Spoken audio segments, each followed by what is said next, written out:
और उस गमन किया हुआ पैसा का वो इस्तेमाल करते हैं। कैसे इस्तेमाल करते हैं?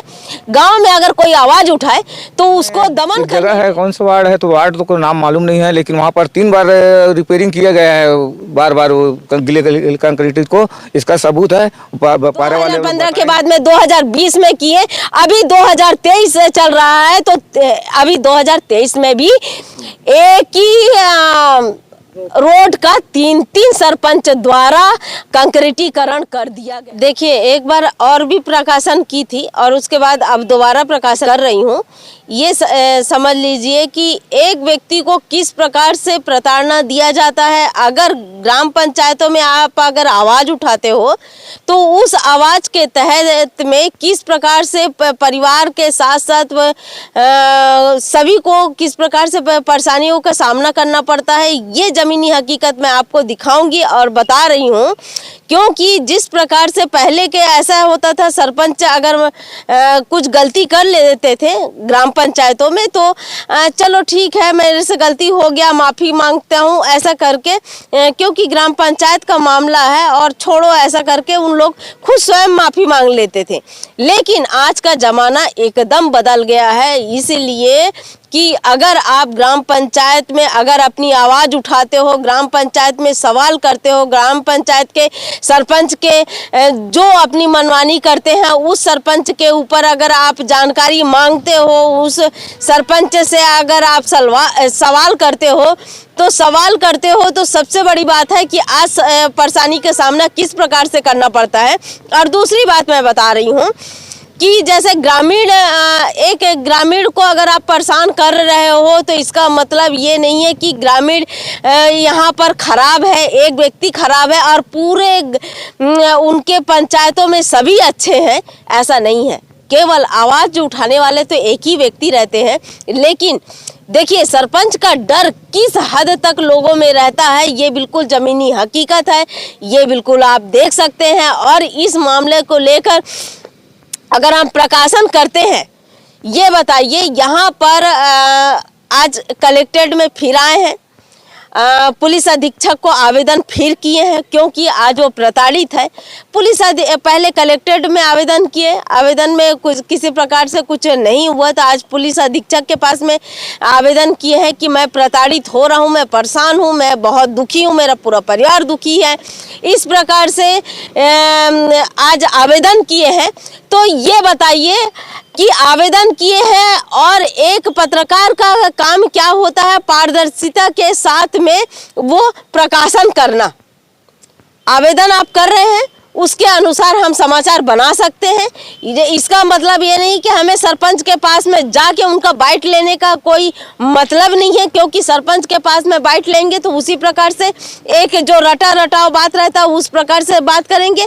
मुझे ऐसा नहीं है। यहाँ पर आज कलेक्ट्रेट में आए हैं, कलेक्ट्रेट में आने के बाद में हमें फ़ोन किए कि मैं ये आवेदन किया हूँ और मैं बहुत प्रताड़ित हूँ, मैं बहुत परेशान हूँ, मेरा पूरा परिवार परेशान है। तो इस परेशानी का सामना करने के लिए मैं बहुत दुखी भी हूँ और मैं किस प्रकार से सामना करूं। मैं आज कलेक्टर में जब कुछ नहीं हुआ तो एसपी साहब से निवेदन करने के लिए एसपी साहब के पास में आया था। एसपी साहब नहीं थे तो मैं अपना आवेदन को जमा कर दिया हूं, इस प्रकार से बताया जा रहा है। तो मामला क्या है, मामला के एक एक करके मैं पूरी तरीके से बताऊंगी और मामला किस प्रकार से होता है और किस प्रकार से एक सरपंच बचाओ, यानी कि एक पोस्टर भी लगाया गया था कि सरपंच हटाओ गांव बचाओ। इस प्रकार से एक आम व्यक्ति द्वारा कहा गया था। इसकी पूरे मामले के तह तक हम जाएंगे कि इस मामले में क्या ऐसा उस पंचायत का कारोबार है, उस पंचायत में क्या ऐसा भ्रष्टाचार हुआ है, उस पंचायत में क्या ऐसा रणनीति चल रहा है, इस विषय में भी हम जानकारी लेंगे।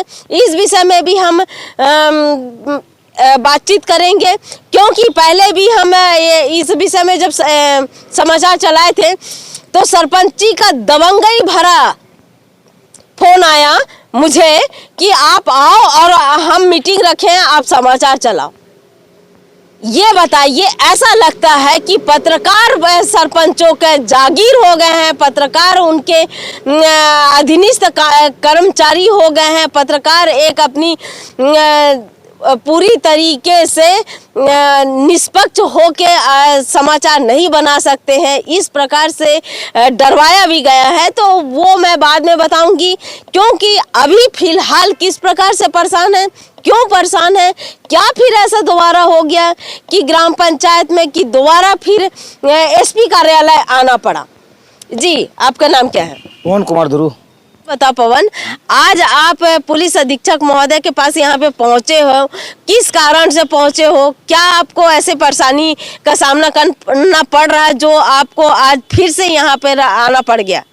जी मैडम, बात यह है कि हमारे ग्राम जिंजरा में 23/12/2023 को ग्राम विकास समिति का चुनाव होना था, जिसमें चुनाव संपन्न कराने के लिए जिम्मेदारी सरपंच और पंच के पास रहता था।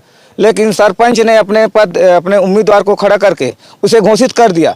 इसके विरोध में मैंने एक चिपका पोस्टर लगा दिया गांव में कि सरपंच हटाओ और गांव बचाओ।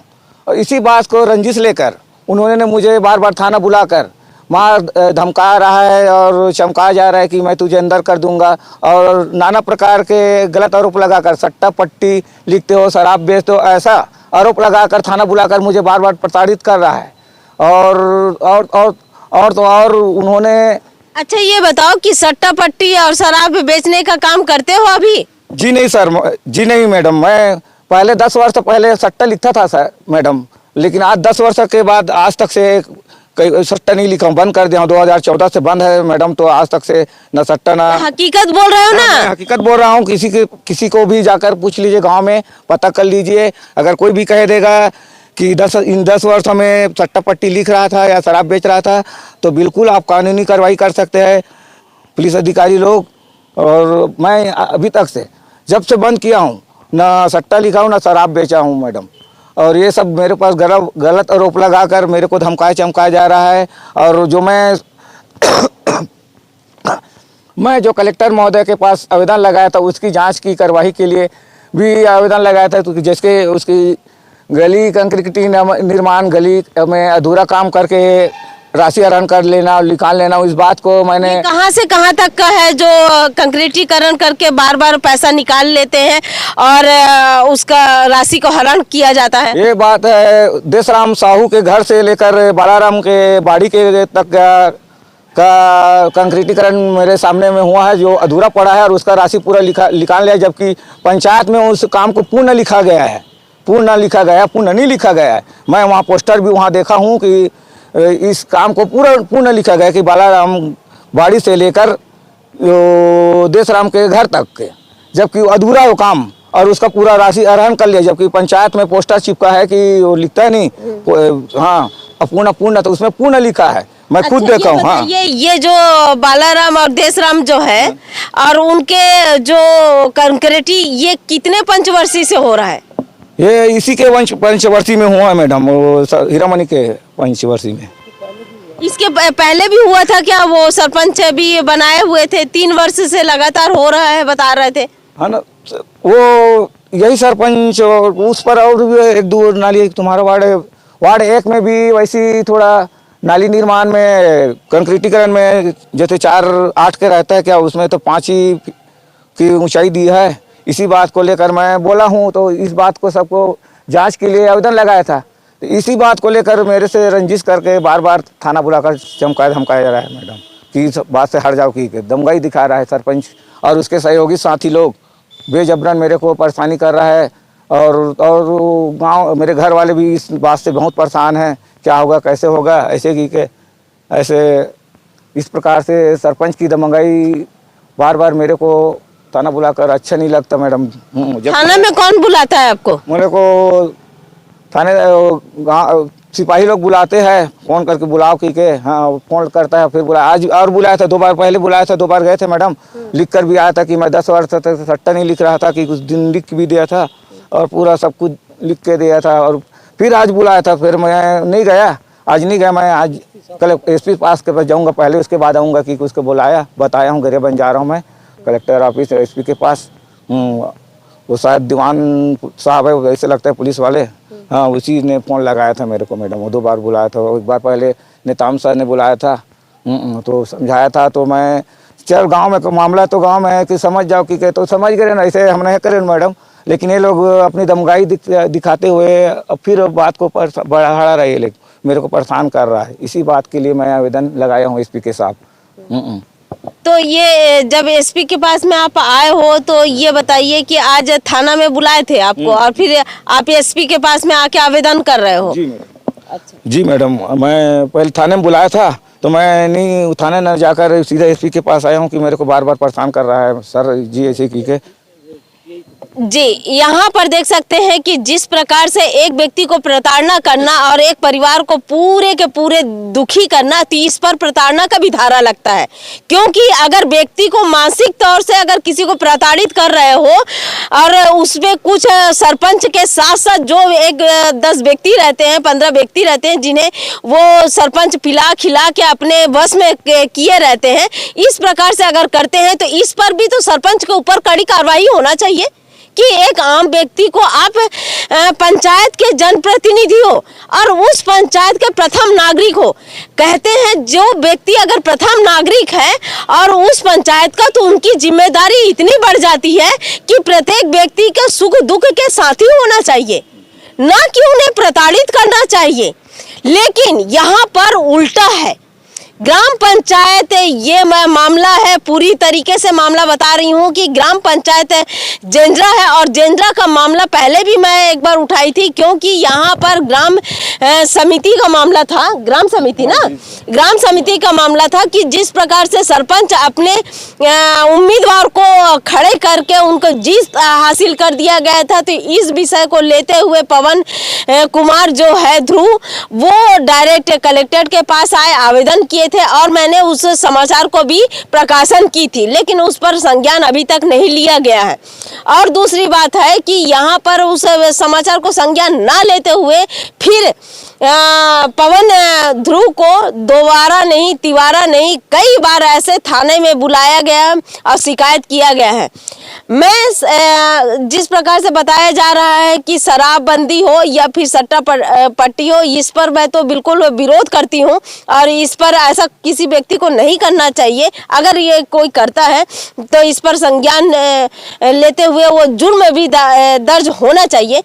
लेकिन एक व्यक्ति अगर सुधर गया है, 10 साल पहले जो काम कर रहे थे, आज वो काम छोड़ दिए हैं, उस काम को उठाते हुए अगर किसी व्यक्ति को सुधरने का मौका सुधर चुके हैं, सुधरने का मौका नहीं कह सकते हम, ये सुधर चुके हैं और अपने जीवन यापन के लिए अभी आप क्या करते हो अपने जीवन यापन के लिए? मैं खेती किसानी करता हूँ मैडम। 2.5 एकड़ जमीन है, भैया का रेखा खेत के भी रेखा लेता हूँ और उसकी किसानी दोनों को देखता हूँ, मेरा और मेरे मझला भैया का किसानी।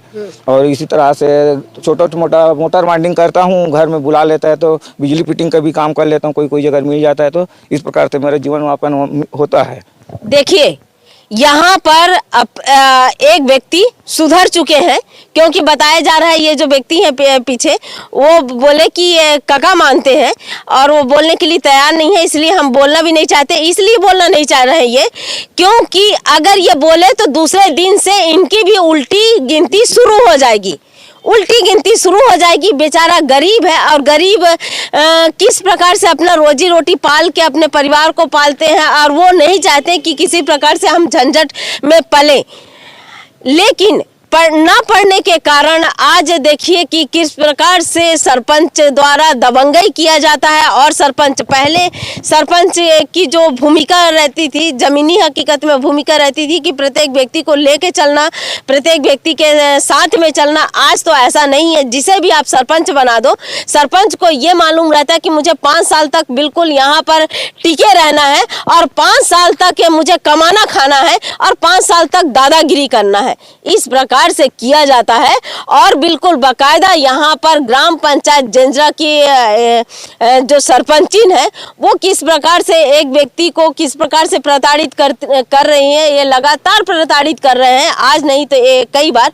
और सबसे बड़ी बात, मैं पुलिस महोदय से भी मैं निवेदन करूंगी, टीआई साहब से भी निवेदन करूंगी कि ये जो सरपंच लोग हैं, जो जितने जनप्रतिनिधि है, झुंड अगर लगा के अगर चले जाते हैं तो इसका मतलब ये नहीं है कि सरपंच सही है। और वो जो एक व्यक्ति है, जो पीड़ित व्यक्ति है, पीड़ित व्यक्ति हजार नहीं होते हैं, पीड़ित व्यक्ति एक होते हैं, वो पीड़ित व्यक्ति एक अकेला ही रहता है। कहते हैं ना कि जब जो अगर परेशानी में पड़ा है तो परेशानी के समय में कोई साथ नहीं देते हैं। उगता हुआ सूरज को सभी सलाम करते हैं, डूबता हुआ सूरज को कोई सलाम नहीं करते हैं। उस प्रकार से ये सही है, हकीकत है कि एक व्यक्ति को जब कोई आवाज उठाता है और उस आवाज को दबाने के लिए सरपंच द्वारा किस प्रकार से साम दाम दंड भेद के द्वारा किया जाता है, ये हकीकत ग्राम पंचायत जंजरा का है। पवन ध्रुव है और वो आज प्रताड़ित है एक सरपंचिन के कारण, क्योंकि दबंग के कारण। और सबसे बड़ी बात है कि टीआई साहब से भी निवेदन करूंगी कि जिस प्रकार से सरपंच लोग पिला खिला के अपने लेके आते हैं, क्योंकि सबसे बड़ी बात है कि ये जो पिला खिला के और लेके आते हैं उनका निजी संपत्ति का पैसा का नहीं रहता है। पंचायत में लाखों रुपए का गमन किया जाता है।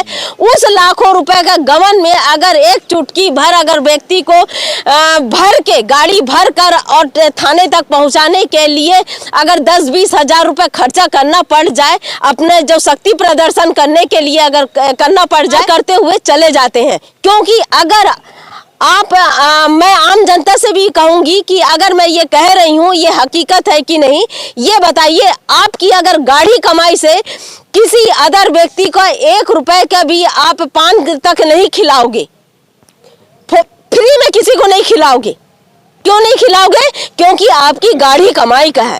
लेकिन यहाँ पर जनप्रतिनिधि के पास में इफरात पैसा होता है, पंचायत का इफरात पैसा होता है, पंचायत का इफरात निर्माण कार्य का पैसा होता है, मूलभूत का पैसा आता है और गांव विकास का पैसा आता है। बहुत सारे ऐसे पैसे आते हैं जिस पर वो काम नहीं करते हैं और काम ना करने के बाद में लाखों रुपए का गमन कर दिया जाता है और लाखों रुपए का गमन करके वो बैठे रहते हैं और उस गमन किया हुआ पैसा का वो इस्तेमाल करते हैं। कैसे इस्तेमाल करते हैं?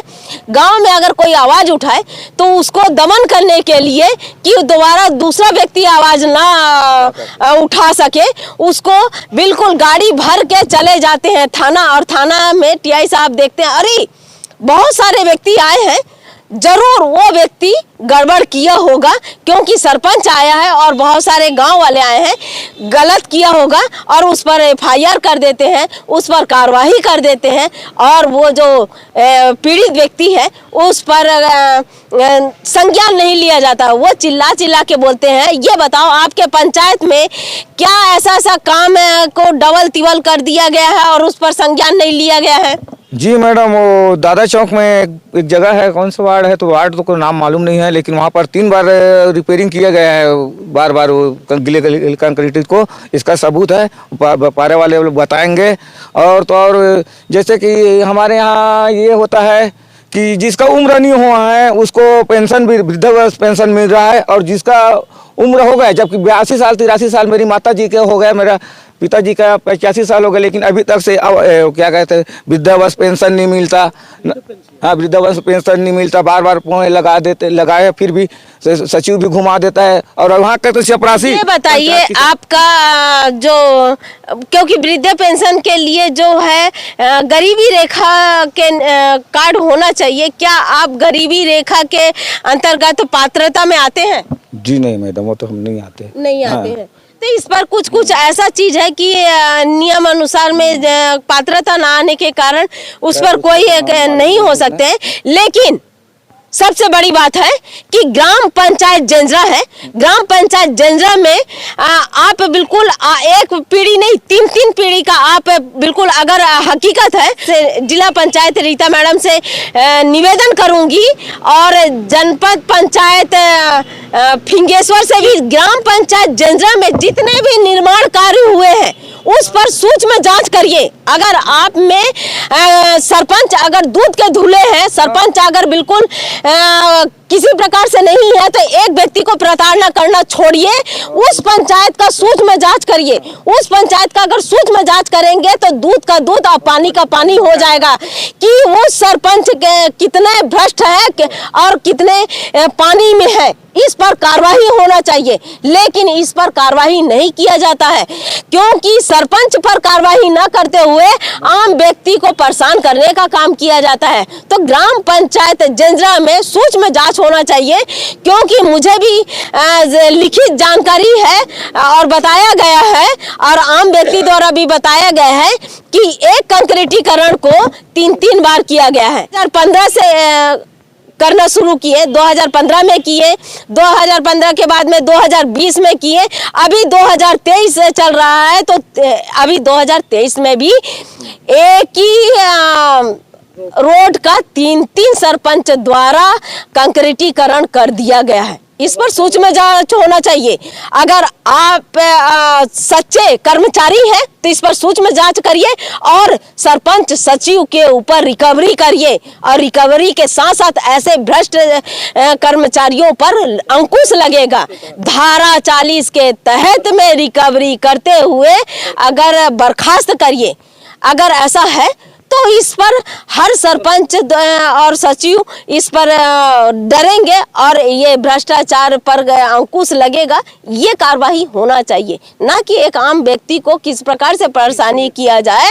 ये बिल्कुल हकीकत है। मैं हूँ दीपिका, आप देख रहे हैं धरोहर संदेश।